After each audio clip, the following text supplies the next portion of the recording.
In the 8th year of trying to win Claude's heart, he moved on and fell for my best friend, to become the legitimate Mrs. Chan. My best friend first extorted me into causing her miscarriage, then falsely accused me of cheating with some random man. Claude refused to listen to my explanation, took away custody of our 5-year-old son, and kicked me out of the house while I was pregnant, with nowhere to turn. I curled up on the streets, waiting for death. Suddenly, a voice from the system echoed in my mind. Mission failed. Would you like to travel 20 years into the future and begin the second instance? I immediately nodded.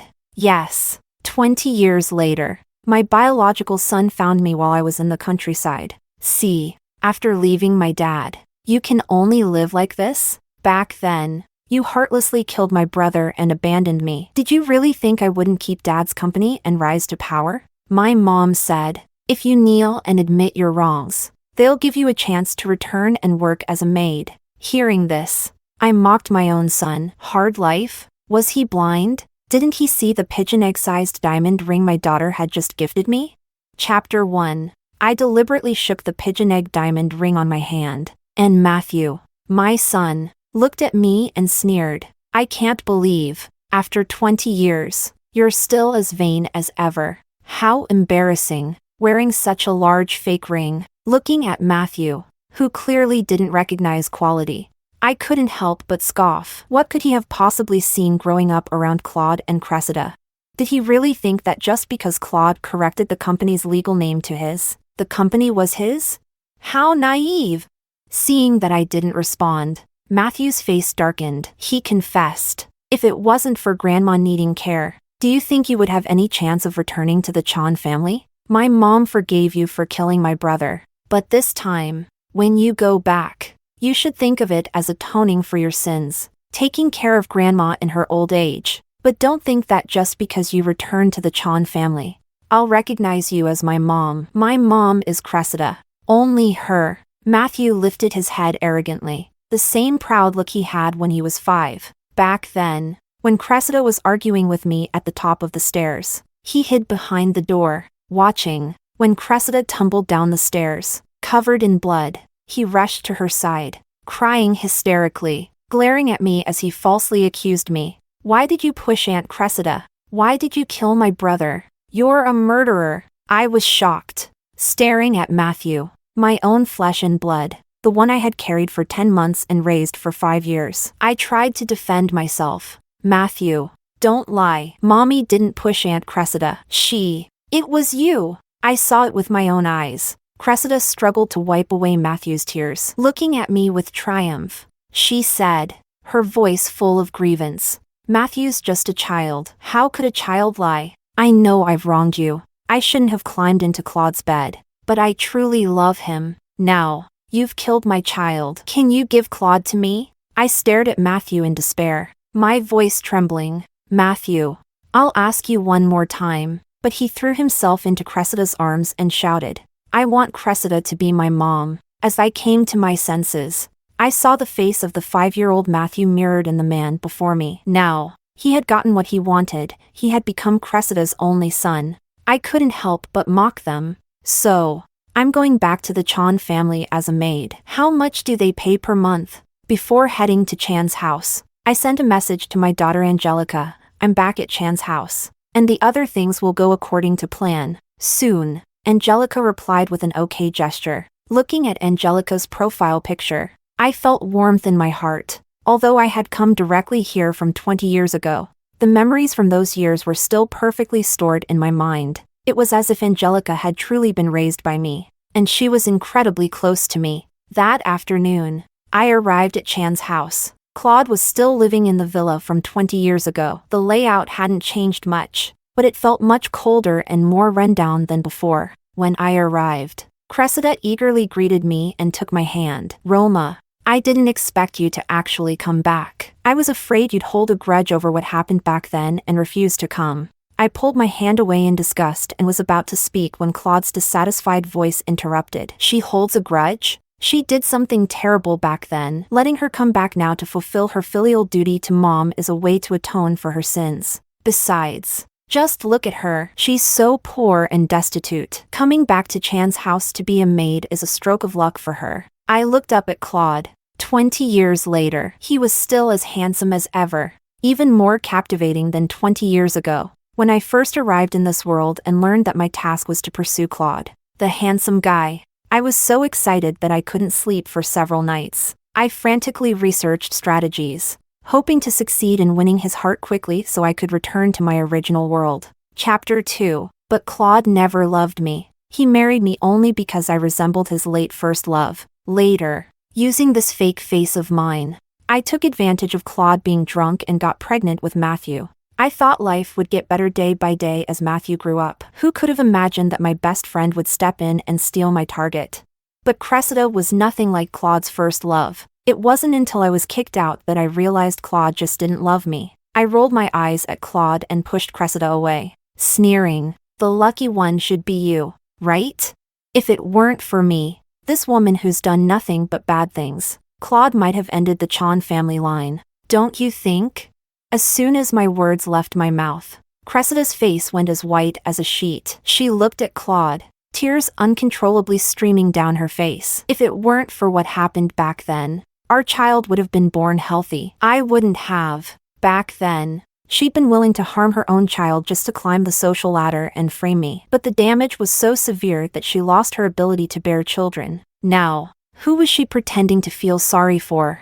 She brought all of this on herself. Claude frowned at me, ready to snap. But before he could, Matthew stepped forward, shielding Cressida. "I'm your son. From now on, I'll only look after her in her old age." Cressida dramatically pulled Matthew into her arms. "I know you feel sorry for me, but Roma is still your real mom. I may have raised you, but I didn't give birth to you. You can't hurt your biological mother's feelings. I don't have a mother like her." I froze, although I had long since lost any maternal feelings for Matthew. Hearing him say that still stung. If he despised me this much, then I didn't want him either. As for the wealth and glory that awaited me in the future, he could forget about ever getting a piece of it. I squeezed the pigeon egg diamond on my finger. "Since you despise me so much, why don't we just sever ties once and for all?" "No."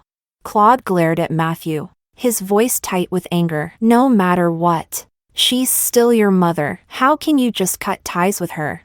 Matthew stubbornly glared back at Claude. "Back then, at your birthday party, when she gave you the green hat, and you kicked her out, what did you say to me?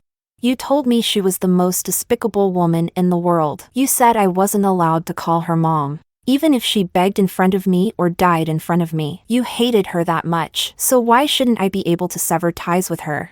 Looking at Matthew, trembling with emotion, I slowly clenched my fists. Back then, after Cressida's miscarriage, Claude and I had a huge argument. He told me to leave with nothing. I threatened to expose his affair with Cressida. In the end, he relented, offering me money in exchange for a peaceful divorce. But at that time, I still hadn't completed my goal, so I rejected him outright. He was humiliated and became colder and colder toward me, even refusing to come home. Seeing my plan fail, Claude's birthday was approaching. To salvage our relationship, I organized an extravagant birthday party, but instead, I ended up making Cressida's wedding dress. Claude's face was ashen as he avoided my gaze. "No matter what, she's still your mother. I don't have a mother like that." Matthew pulled a crumpled piece of paper from his pocket. "The severance agreement was signed long ago. Since you're the one bringing it up today, I hope we'll never have anything to do with each other again." Although I no longer felt anything for him, seeing him so resolute still made my heart ache. I signed my name, just as he wished. "Fine, we'll have no further relations." Chapter 3. Since I had ruined my chance to gather evidence by impulsively moving into the Chan household, I decided to go back and come up with a new plan. I started walking out, but Claude stopped me. He awkwardly stared at me, his tone stiff. "Matthew is still young, and his words can be harsh, but if you're willing to come back, I'm sure it's because you remember how good my mom was to you back then. Now that my mom is getting older, she's nostalgic. She often thinks about the past, about you. How about you stay and take care of her for a while? Remember her kindness? When I had just given birth to Matthew, She had made me serve her by washing her feet. She said I was lucky to have a son, which meant I could serve my mother-in-law. But if I had given birth to a daughter, I would have had to drink her foot-washing water. My body was weak, and I would sweat every time I moved. After washing her feet, she would accuse me of being disrespectful and pour the basin of water over me in the middle of the night, leaving me drenched and freezing. Later, when Matthew got a bit older, she pressured me to have a second child. But my health was fragile, and the doctor recommended I take more time to recover. So she dragged Claude out to find other women. Claude stared at me. Seeing no reaction from me, he quickly turned and entered the study. In a short while, he came out with a nanny contract. If you take care of my mom, I won't let you do it for free. This is a service contract. Take a look and see if you're satisfied with it. I looked at the number 3,500 and couldn't help but scoff. People who cook or do housework outside make at least 5,000 a month. You want me to live here and take care of your mom for 3,500 a month? Claude, is your company going bankrupt? Claude's face immediately changed. Looks like I hit a sore spot. From the memories the system gave me, I knew that not long after I left, Cressida had entered the Chan family's company. She had shoved all her relatives and friends into the company, creating chaos. Claude had invested all his liquid assets just to keep the company barely afloat. But with the poor economic climate and Claude's inability to innovate or reform, production had steadily decreased, and many partners had severed ties with him. Of the 3 factories they had, only one remained, and it was the oldest one. This factory was also on the verge of closing. You don't know anything. I'm giving you this price because of our past relationship. Past relationship? Did we even have one? I handed the nanny contract to Cressida. You sign it. You're more shameless than I am. Cressida glared at me, furious. You. Claude frowned, as though making a tough decision. 5,000. 5,000 should be enough, right? 5,000 wasn't even enough for my afternoon tea. But in order to stay in the Chan household and gather evidence, I had no choice but to endure for a while. That night, as soon as Claude's mother fell asleep, I heard Cressida and Claude arguing upstairs. I quickly had an idea and turned on the voice recorder on my phone. Why are you giving Roma money? Didn't we agree that she would come back and take care of mom for free? You think I want to? It's because of you and Matthew that things are messed up. She's severed ties with Matthew. And now you want me to force her to take care of my mom? But our family's living expenses are only 10,000 a month. If we give her 5,000, how are we supposed to live? That's your problem. You've always managed this family. When Roma was here, the company was thriving. Ever since you married her, you've been useless. And the company's gone to ruin. You're nothing but a jinx. A jinx?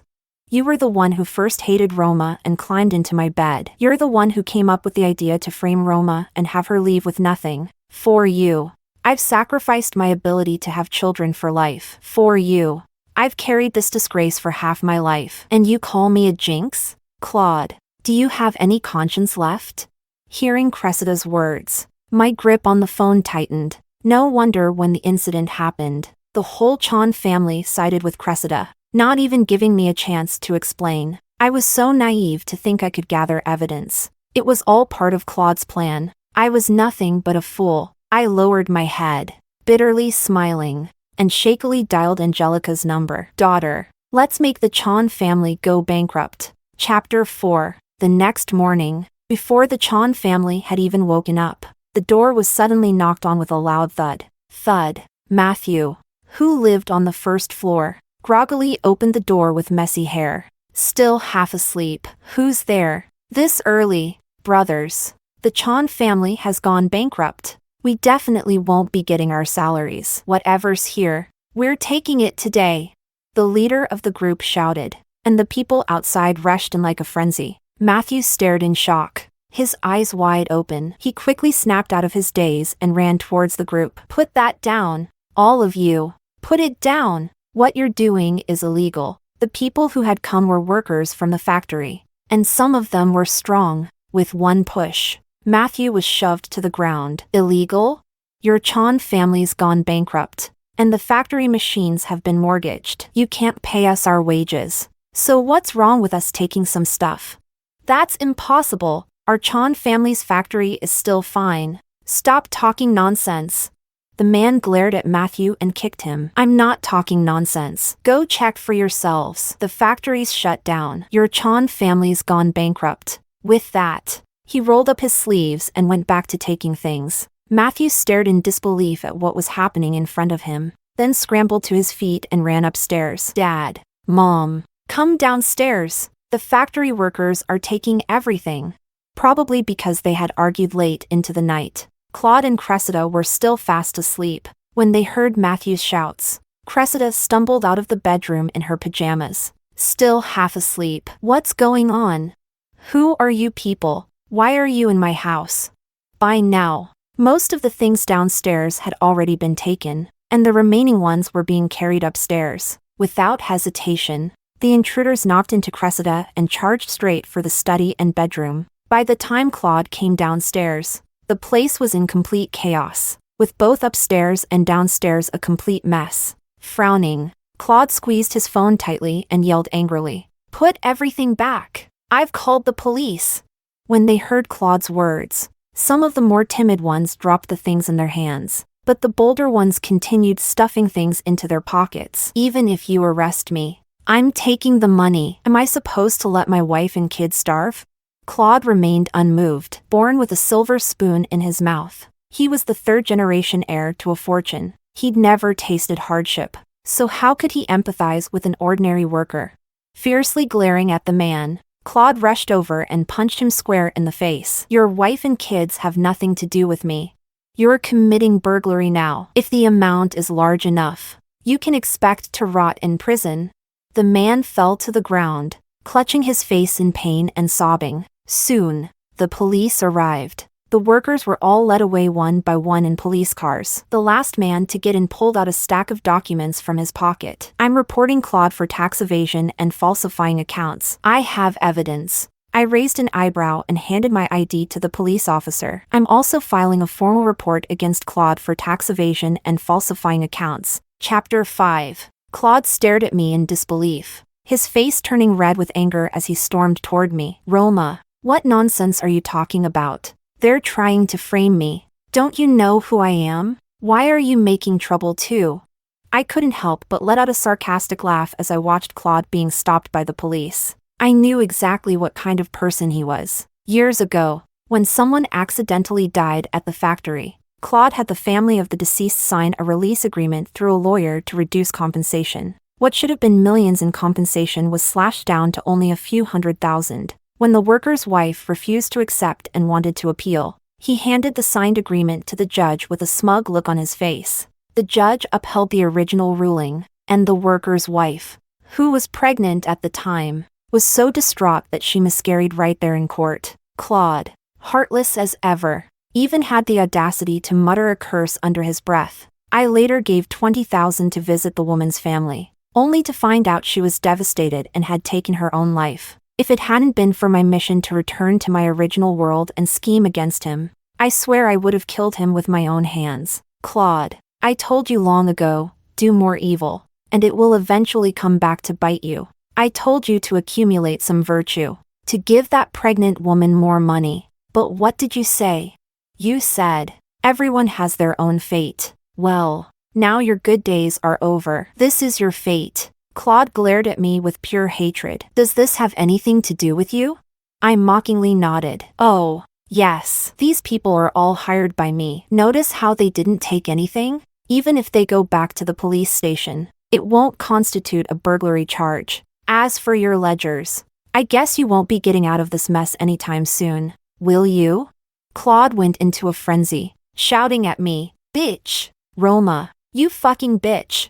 Am I a bitch? I sneered. To force me into a divorce. You were willing to wear a green hat yourself just to help Cressida. That bitch. Frame me. At the time, I even thought about begging you. I begged you for an explanation. But what did you do? I clenched my fists at my sides. You presented a pre-prepared divorce agreement and forced me to sign, leaving me with nothing. Back then, I choked up, looking at Claude. Back then, I was pregnant. Because of you, I almost lost both my life and the baby. Claude stared at me, Shocked. Impossible. Was it a boy or a girl?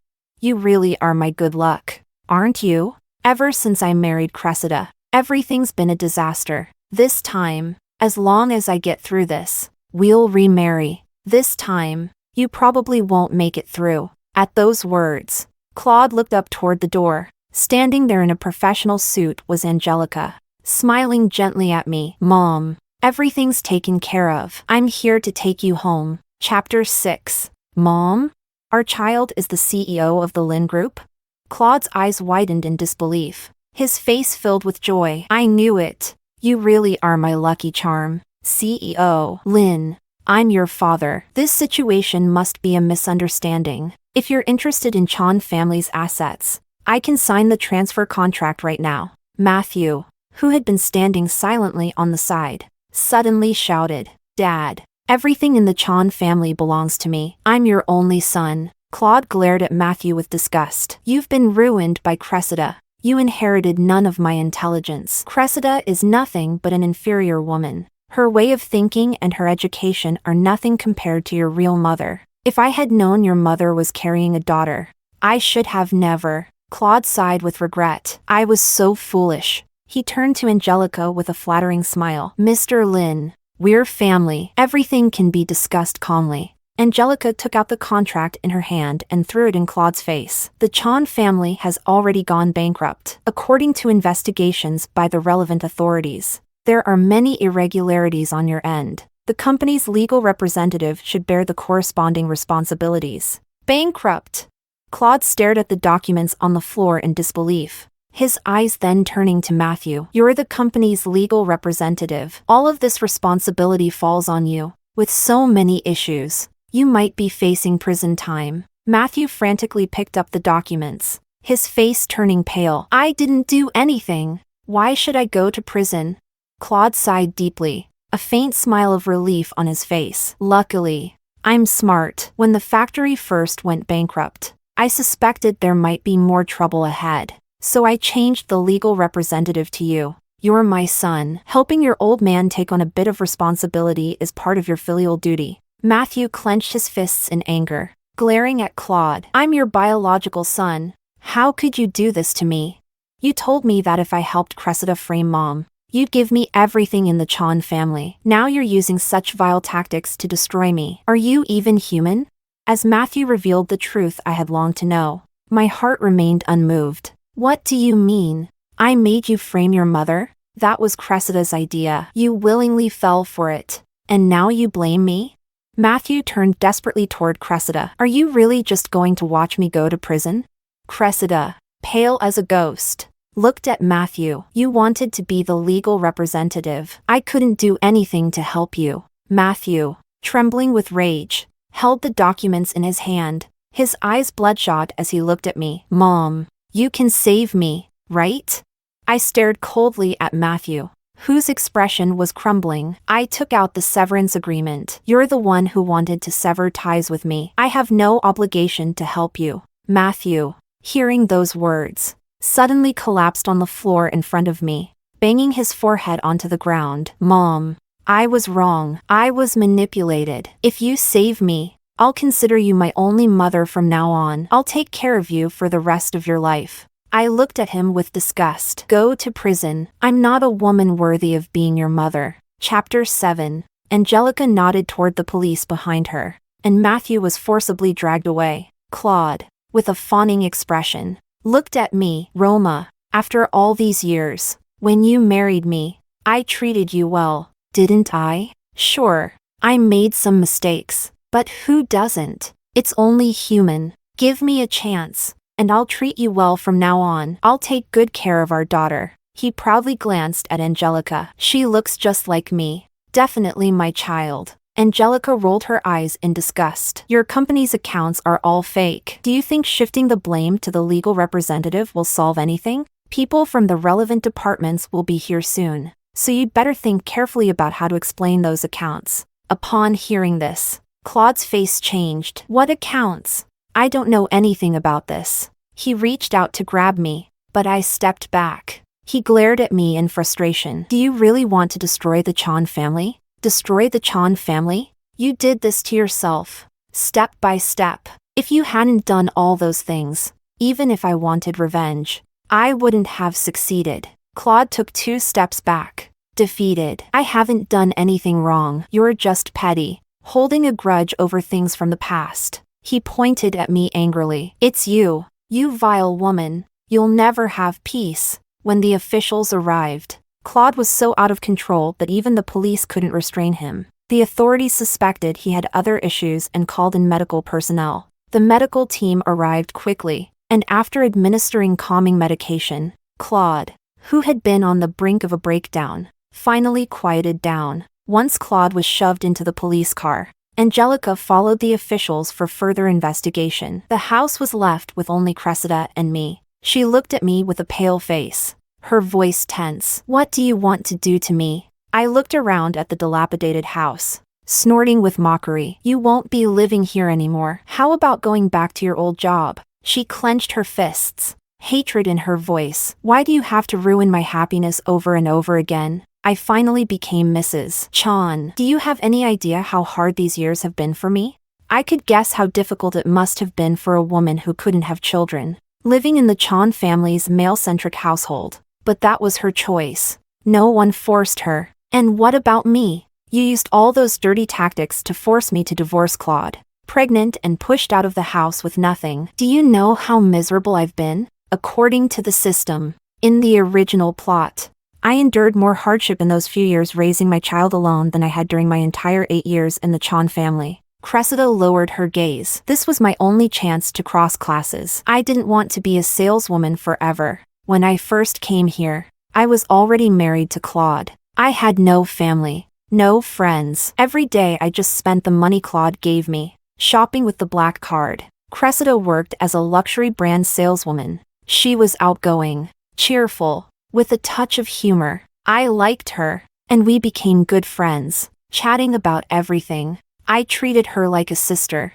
sharing everything with her. I trusted her completely and even brought her home. To think that my best friend would stab me in the back. You didn't want to be a saleswoman, so you had to destroy someone's family and become the third party? Cressida shook her head furiously. No, I didn't destroy your marriage because of that. I did it because I knew Claude didn't love you. He doesn't love you. So why do you cling to him? I overheard your conversation that day. Claude wanted a divorce, but you wouldn't back down. Claude had indeed asked for a divorce several times, with the real aim of forcing me to leave with nothing, even denying me visitation rights to my son. Even without the system, I could never have agreed to that. I sighed, my tone softer than before. As long as we haven't divorced, you're still the third party. Cressida looked at me, tears streaming down her face. She covered her face with her hands, her voice choking with regret. I'm sorry, Roma. I know I wronged you,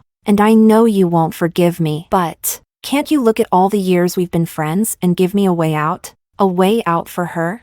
She never gave me a way out back then. Chapter 8. Matthew could have avoided prison if he paid a few tens of millions in compensation. But since all the Chan family's assets were auctioned off, he couldn't come up with the money and had no choice but to accept a 20-year sentence. Before going to prison, he contacted me through a third party, asking me to visit him. I didn't want to go at first, but the system said collecting regret points was crucial in the side story. In just half a month, Matthew had gone from a bright young man to a worn-out convict. When he saw me, Matthew excitedly stood up, only to be pushed back by the prison guard. His eyes were red as he stared at me, his voice choking. Mom, I've been thinking about the past. I wonder, if I hadn't lied and had stood firmly by your side, would I have turned out like my sister? So exceptional? These years, I've just drifted through life. Cressida treated me well, always indulging me. When I was younger,